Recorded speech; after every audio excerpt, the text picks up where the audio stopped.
আসসালামু আলাইকুম, সবাই কেমন আছেন? আজকে লাউ কাটবো। মাশাআল্লাহ দিলে লাউগুলো বড় হয়েছে, খাওয়ার মতন হয়েছে। অনেক জালি করেছে, এবার খেতে পারবো। অনেক জালি হয়েছে।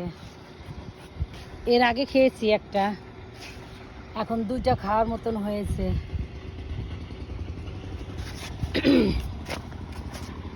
কাটো এবার, দেখি লাউ। এই যে লাউ, দুইটাই লাউ দেখাও। আর তো মাথা সরাও তুমি। এই যে লাউ, এই এবার কাটো এটা।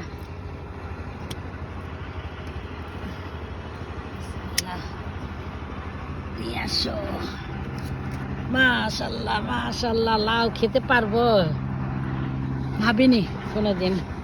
গাছ থেকে খাইতে, ছাদ বাগানে, তাও আবার লাউ খাবো। কালকে ওইটা কাটবো।